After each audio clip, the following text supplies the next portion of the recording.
Yang selanjutnya itu ada menentukan nilai yang ingin dibangun, yaitu nilai-nilai seperti norma, etika, aturan, dan lain sebagainya. Nah, nilai ini harus sesuai dengan kesepakatan dengan divisi-divisi yang lain. Jadi kita ngerembukin dulu nih, kita briefing dulu nilai apa yang ingin kita bangun, dan itu harus sesuai dengan kesepakatan bersama biar tidak ada timpang tindih, tidak ada kesalahpahaman antar organisasi maupun tim di dalam perusahaan. Nah, selanjutnya itu ada budaya profesional. Nah, di dalam budaya profesional ada beberapa aspek, yaitu ada 5 aspek. Yang pertama, menetapkan aturan tepat waktu dan target yang jelas. Tepat waktu itu seperti deadline, jam kerja, misalkan dari jam 7 sampai jam 4. Nah, misalkan lebih dari jam 4 itu termasuk lembur, dan lemburnya itu harus sesuai dengan ketentuan hukum yang berlaku, jangan sembarangan. Nah, makanya banyak perusahaan-perusahaan sekarang yang mengabaikan waktu. Nah, kan ada istilah kata time is money, waktu adalah uang. Jadi karyawan sekarang itu udah pinter, lewat 10 menit ataupun 15 menit ya harus dihitung lembur, karena waktu itu sangat berharga. Entah itu ada orang yang ingin quality time dengan keluarganya, dengan sahabatnya, ataupun dengan pasangannya kan. Jadi kita harus membuat aturan itu tepat waktu. Misalkan pulang jam 4 ya jam 4, misalkan ada kerjaan lain atau ada meeting dan lain sebagainya, harus komunikasi dan juga harus jelas nih ini termasuknya lembur atau tidak gitu. Jadi biar tidak ada kesalahpahaman dan juga bisa karyawan ini jadi paham di situasinya itu seperti apa kan. Yang kedua itu memberikan reward kepada karyawan. Reward ini adalah hadiah kepada karyawan yang berprestasi, yang sudah dia bekerja selama 1 bulan full, dia sudah mencapai target yang sudah diberikan oleh perusahaan. Nah, dan perusahaan ini harus memberikan lagi nih reward kepada karyawan tersebut. Jangan kita sebagai karyawan disuruh kerja, tapi dari perusahaannya nggak ada reward nih. Reward kita nih apa nih, karyawan ini sudah berprestasi, penjualannya bagus gitu kan, kliennya banyak ya kan. Nah, tapi perusahaan nggak ngasih apa-apa. Nah, ini akan memberikan kekecewaan kepada karyawan, dan ini akan memberikan kinerja karyawan itu turun, dan targetnya itu tidak akan tercapai lagi. Nah, jadi baiknya kita memberikan reward kepada karyawan yang berprestasi agar semangatnya itu terus konsisten, bahkan lebih maksimal lagi.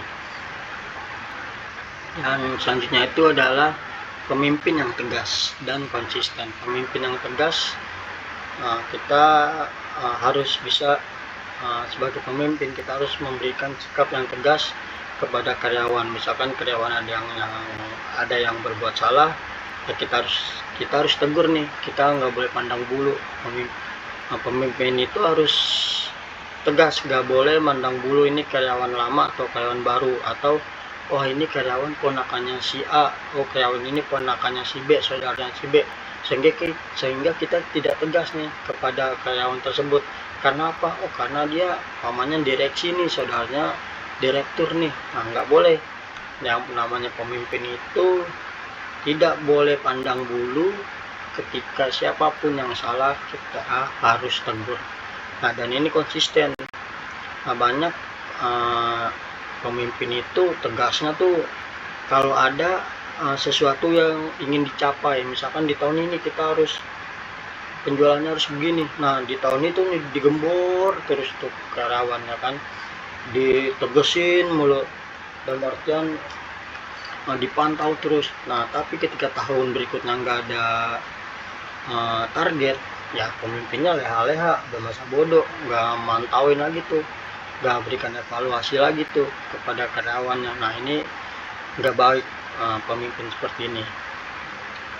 Yang keempat itu ada menanamkan nilai kejujuran sejak awal. Nah, ini lebih tepatnya ketika kita mencari calon pemimpin atau kita sebagai pemimpin, itu yang paling penting adalah kejujuran.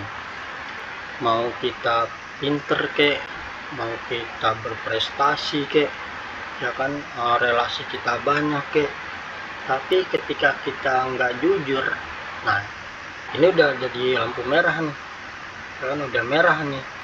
Karena kalau kita nggak jujur itu akan memberikan dampak yang negatif terhadap diri kita sendiri dan juga organisasi tersebut. Kelima itu saling mendukung. Nah, saling mendukungnya itu adalah saling support antar tim dan juga antar divisi agar visi dan misi di dalam organisasi tersebut itu berjalan dengan baik. Nah, selanjutnya itu ada dampak positif membangun budaya, yaitu ada visible yang nampak. Visible ini yaitu tadi seragam dan juga perilaku. Yang tidak nampak itu adalah nilai, keyakinan, pola pikir. Nah, pola pikirnya seperti apa, keyakinannya seperti apa, dan itu kan tidak terlihat. Di dalam mata manusia itu tidak bisa melihat nilai-nilai apa yang ada di dalam diri manusia. Yang selanjutnya itu ada keyakinan atau asumsi tersembunyi. Nah, keyakinan itu seperti apa ya, seperti mitos lah jatuhnya, itu seperti mitos. Misalkan atasan selalu benar. Nah, dalam artian budaya kekuasaan. Nah, ini kan kita berbicara dalam segi positif. Nah, segi positif dalam keyakinan tersebut, atasan itu selalu benar karena kita hanya berpatuk kepada satu arah. Dalam satu arah itu ya atasan tersebut, pemimpin tersebut. Ketika pemimpin itu sudah memberikan arahan A, aturannya A, hukumnya A, nah kita nggak boleh tuh melanggar dari aturan dan arahan tersebut. Entah itu ada aturan yang lain nih dari senior kita, misalkan di dalam divisinya sama nih, tapi dia senior kita, dia memberikan arahan B.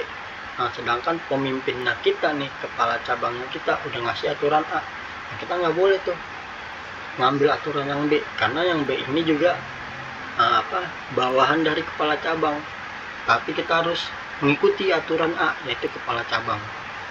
Nah, jadi itu dampak positif dalam membangun budaya organisasi dalam bentuk keyakinan atau asumsi tersembunyi. Contoh selanjutnya itu ada konsumen adalah raja. Nah, raja adalah pembeli, ya kan? Pembeli adalah raja. Raja harus dihormati. Nah, dalam artian kita sebagai pelayan bahasanya, ya kan, sebagai pelayan yang melayani raja, kita harus memberikan pelayanan yang terbaik. Dari servisnya, dari komunikasinya, dari sopan santunnya, agar raja ini menilai kita nih berperilaku baik, berperilaku sopan, memiliki nilai-nilai yang baik, agar raja ini senang dengan kita, konsumen ini senang dengan kita. Jadi konsumen itu terus membeli produk kita nih, nggak beli produk orang lain. Karena apa? Karena servis kita kepada konsumen itu luar biasa baiknya, sopan santun. Nah, ini adalah sisi positif dalam membangun budaya dalam konteks keyakinan asumsi yang tersembunyi. Selanjutnya itu adalah pengertian budaya menurut para ahli. Yang pertama itu ada Sharpin. Menurut Sharpin, pengertian budaya organisasi adalah suatu sistem nilai, kepercayaan, dan kebiasaan dalam suatu organisasi yang saling berinteraksi dengan struktur sistem formal satu sama lain untuk kemudian menghasilkan norma-norma perilaku organisasi. Menurut Lutyens di tahun 1998, menurut Lutyens, budaya organisasi adalah nilai dan norma yang menjadi pedoman perilaku pada suatu anggota organisasi. Seluruh anggota ini kemudian akan berperilaku sesuai budaya dominan agar